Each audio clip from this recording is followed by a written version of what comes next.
تمام تعریفیں اس اللہ کے لیے ہیں جو فریادیوں کا فریاد، رس مجبوروں کی پکار سننے والا، مصیبت زدوں کی مصیبتوں کو دور کرنے والا، تمام لوگوں کو نعمتیں فراہم کرنے والا اور کرہ ارضی پر بسنے والے ہر چھپائے کا روزی داتا، اور جو ان کے مقام و گودام سے آگاہ ہے، اور یہ سب کچھ ایک واضح اور روشن کتاب میں محفوظ ہے۔ اے اللہ کے بندو، آج ہمیں جس شدید گرمی، حرارت، جلتی بلتی لو اور غبار آلو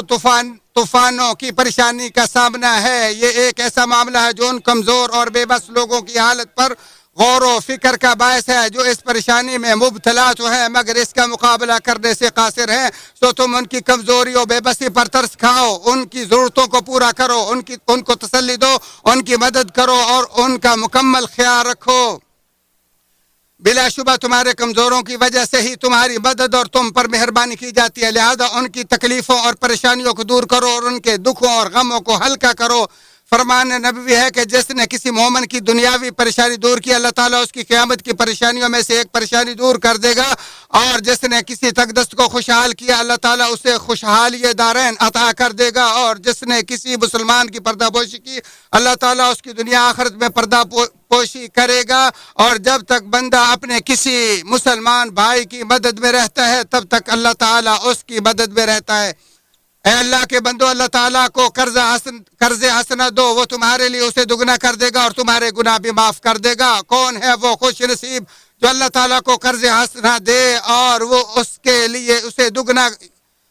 کئی گنا زیادہ بڑھا دے، اور جو خیر و بھلائی اپنے لیے آگے بھیجتے ہو تم اسے اللہ کے ہاں پاؤ گے، کیونکہ وہ بہت بہتر اور بڑا اجر و ثواب دینے والا ہے۔ جو کسی تنگ دست کو مہلت دے یا اس کا کچھ قرض معاف کر دے تو اللہ تعالیٰ اسے قیامت کے عظیم سائے سے نوازے گا، جیسا کہ حضرت ابو ہریرہ رضی اللہ تعالیٰ عنہ سے مروی ہے کہ بلا شبہ رسول اللہ صلی اللہ علیہ وآلہ وسلم نے فرمایا، جس نے کسی تنگ دست کو مہلت دی یا اس کا کچھ قرض معاف کر دیا تو اللہ تعالیٰ اسے اپنے عرش کے سائے کے نیچے جگہ دے گا جس دن اس کے سائے کے علاوہ کوئی سایہ نہیں ہوگا۔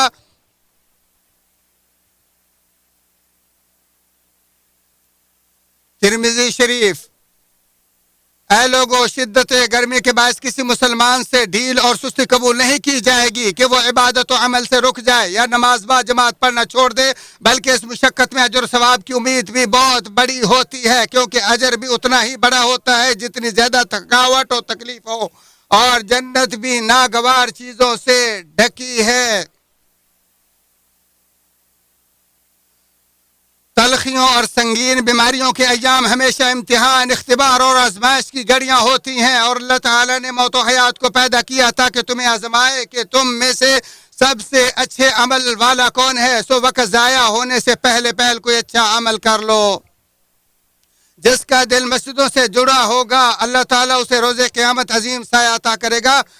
جیسا کہ حضرت ابو ہریرہ رضی اللہ تعالیٰ عنہ نبی مکرم صلی اللہ علیہ وآلہ وسلم سے روایت کرتے ہیں کہ آپ نے فرمایا، 7 آدمی ایسے ہیں جنہیں اللہ تعالیٰ اس دن اپنا سایہ نصیب کرے گا جس دن اس کے سایہ کے سوا کوئی سایہ نہیں ہوگا، عادل حکمران اور وہ نوجوان جس نے اپنے رب کی عبادت میں پرورش پائی، اور وہ آدمی جس کا دل ہمیشہ مسجدوں سے جڑا رہتا ہو، اور وہ 2 آدمی جو اللہ کے لیے محبت کرتے ہوں، اسی کی وجہ سے اکٹھے اور اسی کی وجہ سے جدا ہوں، اور وہ آدمی جس سے کوئی حسین و جمیل بلند پایا خاتون برائی کی دعوت دے اور وہ کہے میں اللہ سے ڈرتا ہوں، اور وہ آدمی جس نے صدقہ کیا اور اسے اس قدر چھپایا کہ اس کے بائیں ہاتھ کو بھی خبر نہ چلے کہ دائیں نے کیا خرچ کیا ہے، اور 7واں وہ شخص ہے جس نے خلوت و تنہائی میں اللہ کو یاد کیا اور اس کی آنکھوں سے آنسو جاری ہو گئے۔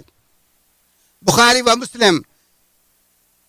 اس تمام تر تفسیر کے بعد اللہ کے بندو، اللہ تعالیٰ کے انعامات و احسانات پر اس کی حمد اور اس کے فضل و کرم پر اس کا شکر بجا لاؤ، سو وہی وہ ذات ہے جس نے تم پر اپنی ظاہری باطنی نعمتیں نشاور کی، جیسا کہ اللہ تعالیٰ نے فرمایا اگر تم اللہ کی نعمتوں کو شمار کرنا چاہو تو تم انہیں شمار نہیں کر سکتے، اور فرمایا چنانچہ اللہ کی نعمتوں کو یاد کرو، اور فرمایا تمہارے پاس جتنی بھی نعمتیں ہیں وہ سب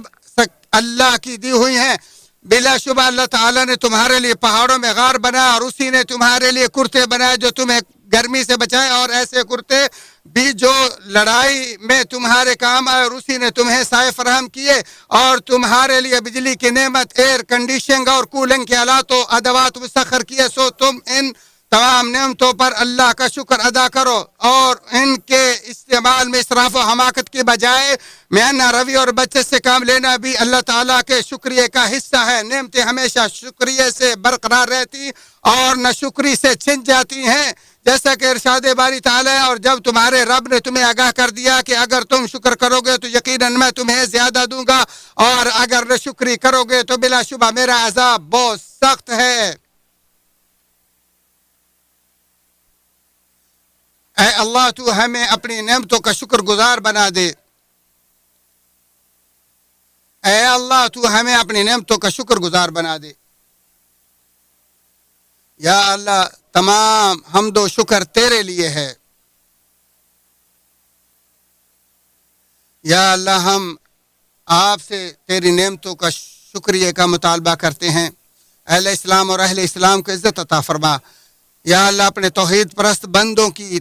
مدد فرما۔ یا اللہ اس ملک کو اور دیگر تمام اسلامی ممالک کو امن و امان کا گہوارہ بنا۔ یا اللہ ہمارے حکمرانوں کی اصلاح فرما اور ہمارے حاکم کو، حرمین شریفین کے خادم کو اپنی رضا کی اور اچھے کاموں کی توفیق عطا فرما، اور اس کے نائب کو بھی اپنی رضا اور اچھے کاموں کی توفیق عطا فرما۔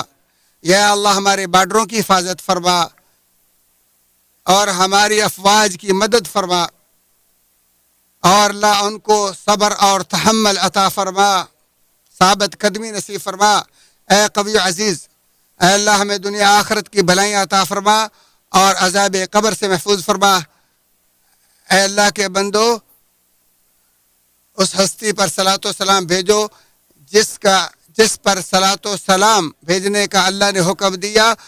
اور فرمایا بلا شبہ اللہ اور تمام فرشتے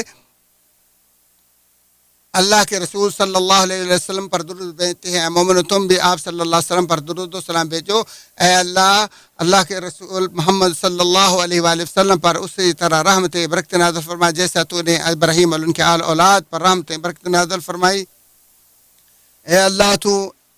ہدایت کے ائمہ خلفاء راشدین اور ان کے ساتھ ساتھ ہم اور دیگر تمام صحابہ سے خوش اور راضی ہو جا۔